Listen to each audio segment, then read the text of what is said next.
Sounds good. All right. Okay, so let me talk about tanks real quick, just in general. Go ahead. Because tanks in Wrath, I feel like deserve a moment of clarification because tanking in TBC is a beast of its own. And threat is so important in TBC that people think, oh, once we get to Wrath, like we'll never have to worry about threat again. Let me just address that real quick because I hear that 1,000 times. Threat doesn't go away in Wrath. It's a lot easier. Of course, it's a lot easier. It's infinitely easier than it is in TBC. But does that mean you never rip threat again off a tank and you don't die to that? Absolutely not, dude. That shit blows my mind and triggers me beyond belief. Like, Salvation switches from a buff that is put on every raid member to a cooldown that you apply to one person with a cooldown, and every paladin gets that. And it doesn't take off your paladin buff either. It's a hand of salvation. Threat still matters. So before we say anything about this tier list, threat will make a difference, of course.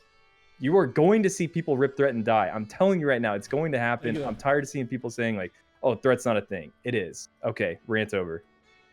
Yeah, I actually hear that a lot too. Someone just came in and said in my chat and was like, yo, is it nice not to worry about threat? And I was like, whoa. Bro, as a warlock, I am always worrying about threat. What? Even more, I almost feel like I'm worried about threat more, especially as a demo lock, bro. Like, what? I don't know where that came from. All right, so should we start with Paladin? Yep. Paladin, what do you think, my friend? Paladin, dude. There's so much to say about Paladin in Wrath. They are by far the most S tier tank I've ever seen in my entire WoW career of any expansion. Paladin in Wrath of Lich King is absolutely fucking Goku Super Saiyan 3 at like everything. They get so many good cooldowns between their good Divine Shield or Divine Protection. They have their Raid Sacks. They have their Bubbles. They have their Blessing of Protection. They have their Hand of Sacrifice, which is a cooldown they can use on their off tanks while their off tank is taking damage. They have really good threat. And get this, they have awesome damage. The Prot Paladin DPS is really good, especially in Nax because of Holy Wrath. And you can even glyph into Holy Wrath, which reduces the cooldown of it. They do absolutely absurd overall damage in Wrath. Prot Pally, you're either going to want to run like literally one solo tank for like all of Nax speedrunning or 2 Prot Paladins. You won't take any other tank. They are just that infinitely better than every tank in the game. One of their most like OP things that they have at their disposal is their talent called Ardent Defender. And it is this modern tech that is brought upon early into Wrath. That's this cheat death. If they drop below a certain percent, or if they're gonna get killed, they instead like are stuck at 20% HP or whatever it is. I'm not gonna read the tooltip because I'm not a tooltip Andy, but Ardent Defender is absolutely insane. It's broken, and it's one of the main reasons why Prot Paladin is just so desirable for progression runs and for speed running, because that little mistake, that cheat death, which only has a 2-minute cooldown, by the way, is like always available. They are absolutely insane by every definition of it. Okay. And also, chat, if you guys have any questions about something, you can throw it in here. We'll touch on it too. I made Rogue's picture big because I love him. How does I'm gonna be the chat's version of the Andy that hasn't played Wrath in a long time, as I'm diving super deep into it now. Yeah, that's good. How does Prot scaling work? I know Prot is like the Giga Chad tank of this entire expansion. Then you look at like ICC, there's also a lot of like kind of like undead frost thing, or like, you know, so they also can use a lot of utility there. So if we're looking towards speedrunning, of course, Prot Paladin has insane threat. But then what about single target? How does it stack up against any of the other tanks, and especially later phases as well? So for single target duties, they definitely aren't the #1 best in terms of maybe threat or active cooldowns that they can use. And in terms of scaling, they actually don't scale as well as like a Bear might or a Death Knight might. I mean, those two classes just are all about effective HP pool. And the further and further that you get into the expansion, these beefy boys just get to absurd levels. Prot Paladin isn't ever going to fall. It's just that these other two tanks get better and better, and they catch up to the level of Prot Paladin. So if that helps explain that. Yeah, perfect. Just a side note, when you're talking, because I I play a little bit. This is more about just everybody else learning. I'm going to put, if someone asks a question instead of me interrupting, I'm going to put it in our group chat and I'll tag you so you see it, okay? And then whenever you feel like it's a good time to answer that, you can just hit it. Rugsies. Okay, yeah, sounds good. Carry on, sorry. Yeah, that's a really good question, actually, Slams. So Slams was asking, what's the BiS tank for leveling groups? Yo, this is actually a really good question. So for leveling groups, specifically thinking like dungeon spamming, obviously Prop Paladin is going to be phenomenal in that case. The one thing that's weird about Prop Paladins is they don't get Divine Plea until level 71, I think. So they might have some mana issues for like one level, but then that's it. They will have perfectly fine mana issues as long as they're like spam pulling. And what's sneaky really good for leveling is Prot Warriors. They do a ton of good damage on 4 to 5 target mobs. They are like the poster boy of a good dungeon tank, which is crazy because in any other scenario, I am like the biggest Prot Warrior hater, but for dungeon leveling, they're actually great. They're like an A or S tier tank. Bears and DKs, like bears are pretty decent. They're perfectly fine and capable. And I feel like DKs, because they won't have like a lot of Sunwell gear, they won't have a lot of gear with strength on it. They are just generally kind of squishy and the more like scale. They want to scale late, so they're kind of worse early. DKs are actually kind of for leveling. I don't love them or recommend them at all for your leveling, your tank leveling group. I would avoid DKs in that sense. DKs kind of always stood out to me as like so giga strong single target. They're just like they have so much heal, and then like obviously like death and decay for a lot of like big AoE, but like they're just like I guess we're gonna get onto DKs, but like when I remember it was like DK for like main tanking bosses in ICC oftentimes. Yes, and that's definitely the case. Let's just jump right into DK next. Since you bring it up, I would put DK in the A tier for tanks, and exactly like what Sarth said, they are the best like main target boss tank. There's a few reasons for it. Mostly it's because they're late scaling. In tier 9, tier 10, that's when you really want them to do those duties.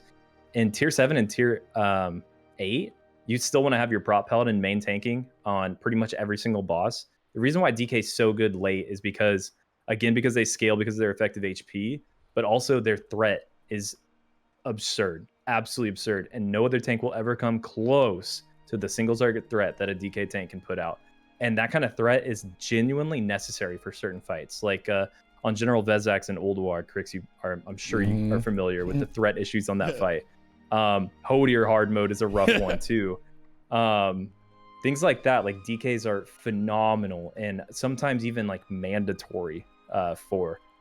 They're really, really good at magic absorption with their AMS, and which is only on a 45-second cooldown, by the way.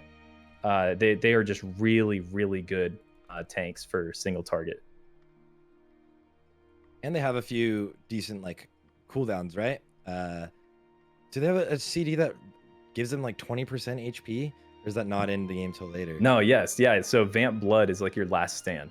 Yeah. So they have their last stand. They have IBF, which is like their shield wall. You have AMS for magic damage abilities. You have Death Pact, which is a straight up 60% heal, I believe off the top of my head. It's crazy. They're actually insane. And they even get better later into the game because their tier set bonus in tier 10 makes it so that their rune tap, which is their like base 10% heal, also provides them a damage reduction on top of that. Like they just have so much going their way. It's crazy. Okay. So someone asked, for healers, how horrible is it to heal a DK? Obviously, it sounds like it's amazing, but yeah, I wouldn't worry too much about that. Healing a DK. I mean, they're not like they are in retail. If you're familiar with like maybe watching the most recent Race the World First and Shadowlands, these DKs are doing like 12k HPS on a boss fight, and other healers are doing like 20k. It's nowhere near that. Absolutely not. They just have like general self heal capabilities for certain fights. I remember in one particular fight, I was doing a Nax 10, of course, meme, lol, Nax 10, but I was doing Nax 10 on a DK tank, and we got to Thaddeus, and it was a pug, and both of my healers died somehow, either by messing up the polarity charge or something. and I was genuinely able to survive the entire fight without any heals as a DK tank. That's Just crazy. I was soloing Thaddeus and for as long as I could. It was actually insane. It's gonna be so fun. You can even solo Nax trash if you wanted to farm Nax 25-man trash for trash loot. You can do it as a DK tank. It's hard and slow, but you can do it. So someone oh, go ahead, Sars.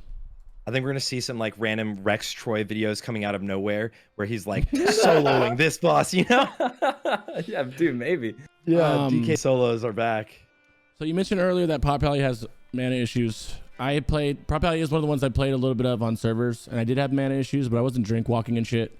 So Felipe wants to know if you consider drink walking when you mentioned Paladin struggling with mana, or is it like a objective thing that's they're just sucking dry mana, or like is it like people on private servers down or doing everything they need to do? You know, honestly, they could probably drink walk, but genuinely, Paladins don't have mana issues past level 71. After that, like which is like nothing. That's not part of the game. Okay. For the first level, you could just have like a billion snowballs and put one wisdom up and be spamming snowball. Yeah. yeah, you'll be fine. Yeah. Sounds good. All right, let's see. I didn't see any other question. I wonder if they'll release DKs at pre-launch like they did Belfs and Goats. I think they have to. Yeah, do the same thing they did. Yeah. I mean, did you see what I sent you earlier? Like obviously I think some people have seen, and we'll probably go over this a little bit later. Yeah. The survey that they sent out, like they're even talking about doing boosts for DKs right here. Which like if they do that, if you can boost a DK to 68, yeah, everyone's gonna do. Let's be realistic. Blizzard people do that. They're gonna buy the boost. You know, if Blizzard puts out the boost, they're gonna make a ton of money, and people are gonna buy the boost. It's just what the game is, and it's how we like to like complain about the game not being hard enough, but then searching for the path of least resistance. But yeah, does that boost, that 68 boost, mean that we aren't getting DKs during pre-patch? Because if we're getting them during pre-patch, what's the point of the 68 boost? It seems like they're offering that because we won't get them in pre-patch, and that's our like, you know, uplift for when Wrath comes out. That would actually be smart of Blizzard as a company to make money, but be super annoying as a player. It's just annoying because I feel like there's so many other things that they could have done surveys about, and the first thing it was money and fucking boost. Like, do a survey on the difficulty, bro. Do some other shit that we want to. Like, I don't care about this.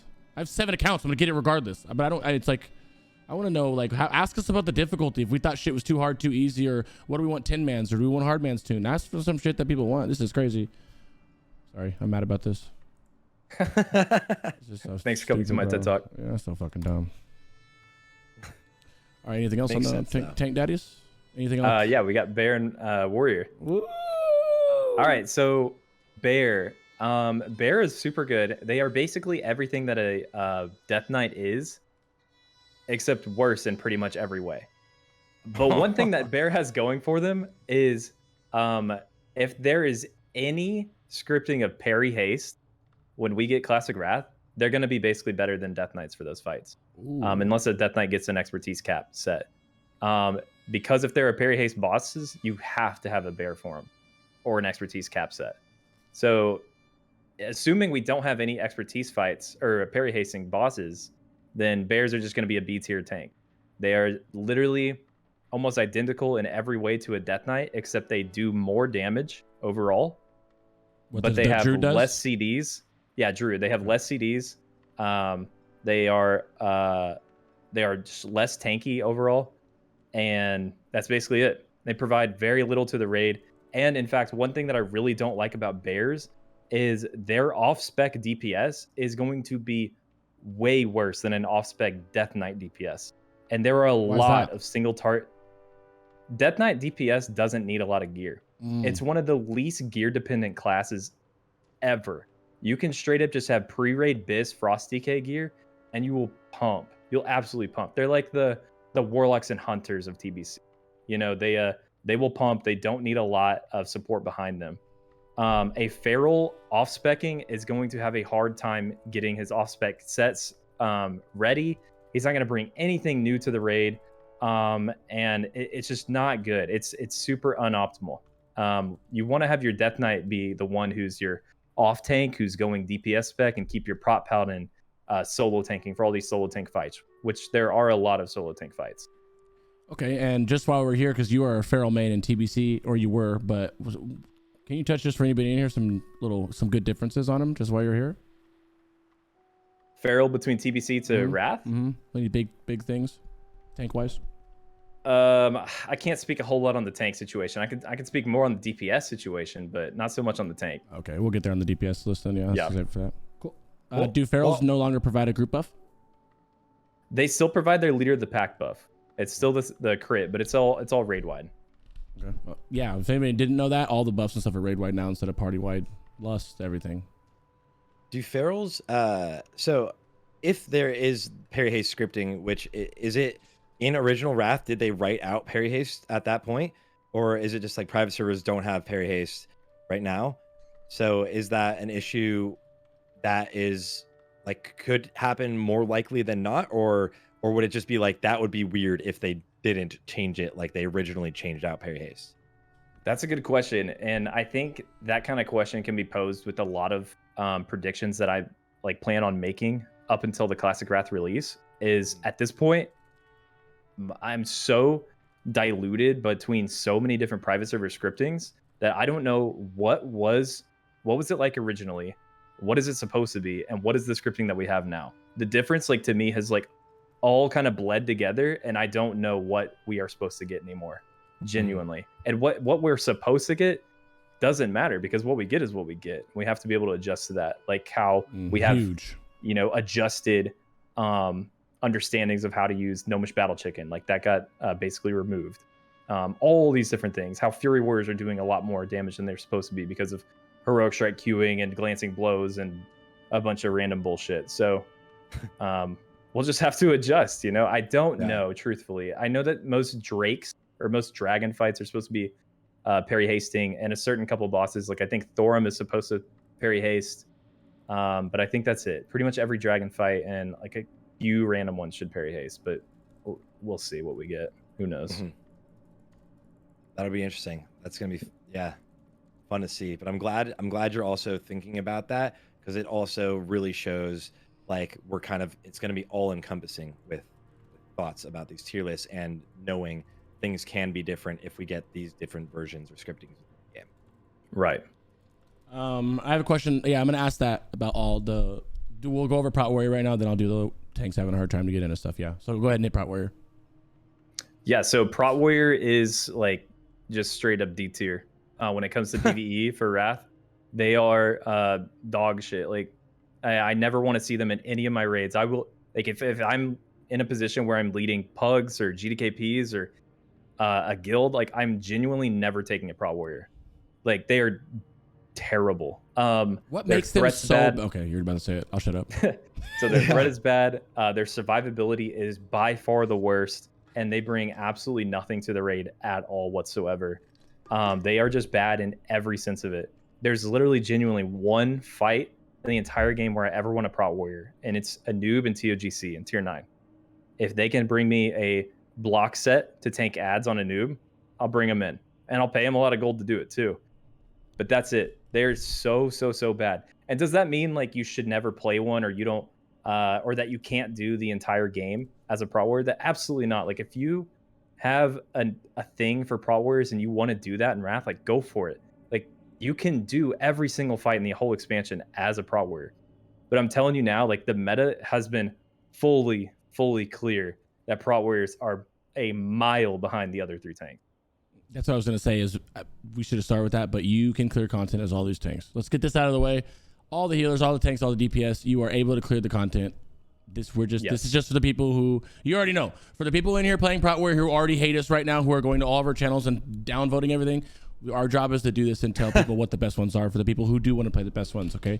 That being said, he already said Prot Warrior is fun, and you can clear stuff with it. So just had to get that out of the way. Go ahead. That's just me. I actually got recognized in game just a week ago, and this guy was like, "Yo, are you Rugs? You're the guy who hates Prot Warriors, right?"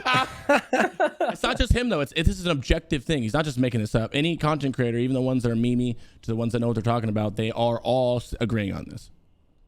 Yeah, they all do. I like how Jordy said a Prot Warrior killed Ruggs' parents. Pretty much Batman.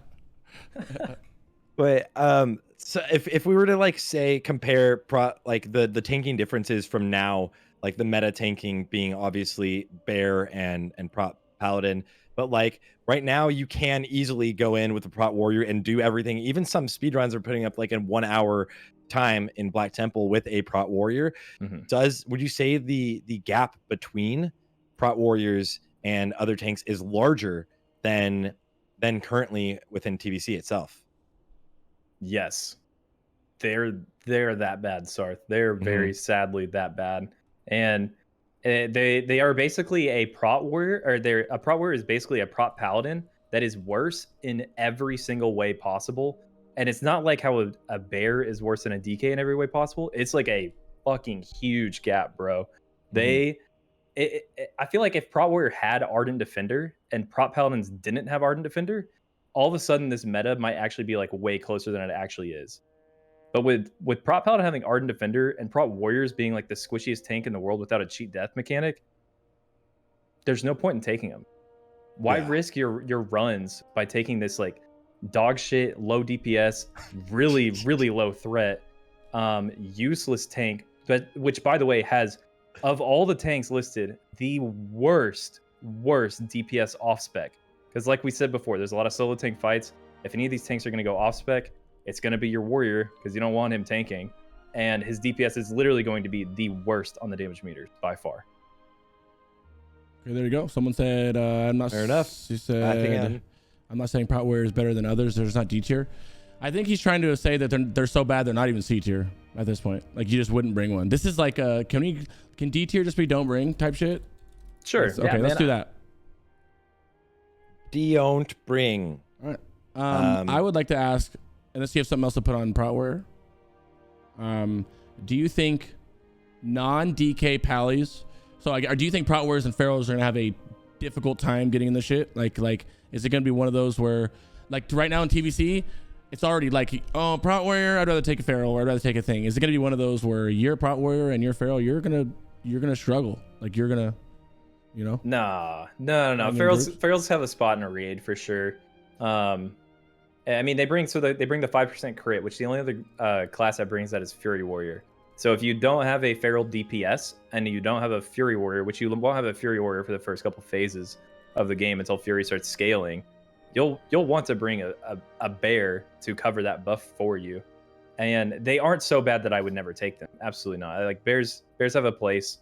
But if I'm being honest, like if I'm going into, let's say like Ulduar, for example, because that's an actual challenging raid and it's early on in the expansion, Ulduar, I would genuinely be happy, like the most happy with 2 prop paladins as my tank, or maybe even 3, because sometimes you might need a third for whatever reason if you're in like a pug or like a lower guild or something. Prop paladin is like that good, but I would take a DK tank, of course, too. Okay. Yeah, I'll take a feral, but I will never ever in my right mind ever take a prop warrior. Once again, he hates words. This is an objective. This is objectively. This is not just like a subjective opinion from him. This is, you go anywhere else, they will all be saying this about Prot Warrior. So he's not just making it up. But let it be known that Ruggs definitely does not like Warrior.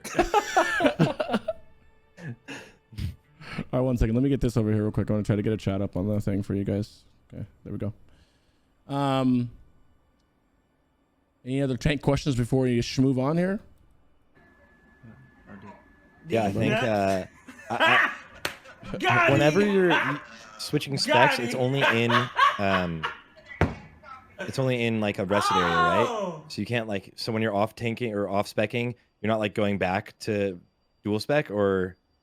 That's actually a good point. I think they changed that in one of the late patches in Wrath. I think originally it was only in rested areas, but in every private server that I've played on, you can just straight up change spec in the middle of a raid. You just can't be in combat.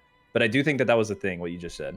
Yeah. Okay. So then all of the classes will have a viable off spec, at least. I mean, once you turn late game, and if you geared up your Giga Chad Prot Warrior, to all my Prot Warriors out there, I know you're watching Cosmo, then all you got to do is just have a super awesome Fury set with Shadowmourne and Titan's Grip or whatever, and like slap and be like, no, I'll tank some of the bosses and then just come in deeps.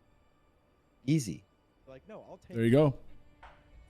Hold on, I gotta turn channel points off real quick. Sorry. This needs to stop now.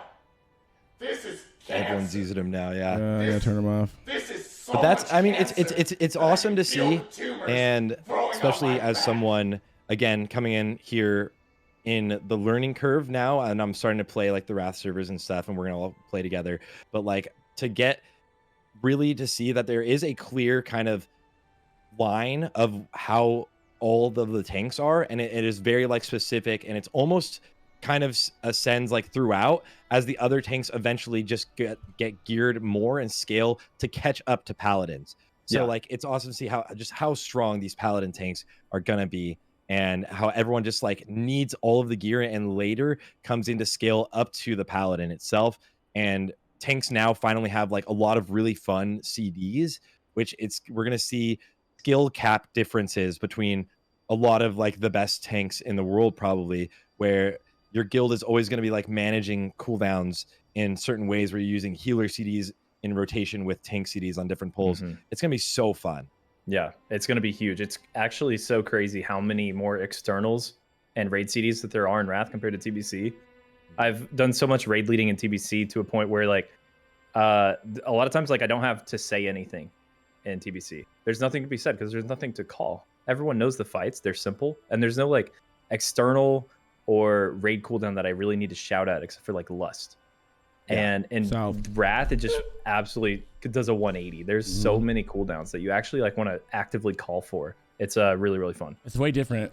Just hearing Rugs my raid leader for a while, just hearing him in raid call for everything, I'm just like, I'm so glad I don't have to do anything. And I just spam my buttons because there's a lot of shit. It's a lot of call outs. That whole clear comms meme is even more now. I feel like it's like you got to have some, if you're doing like you're pushing, you got to have that good like focus. You know what I mean? There's a lot of shit going on. One last thing before we leave the tanks, I just want to say, if we're talking like full scale, like DK basically moves into an S tier and tier 10, and Feral can basically move all the way up into like an A or an A+ tier. Like Feral gets really good too. Warrior is always going to be, you know, swamp ass. Okay, that's all. Swamp ass.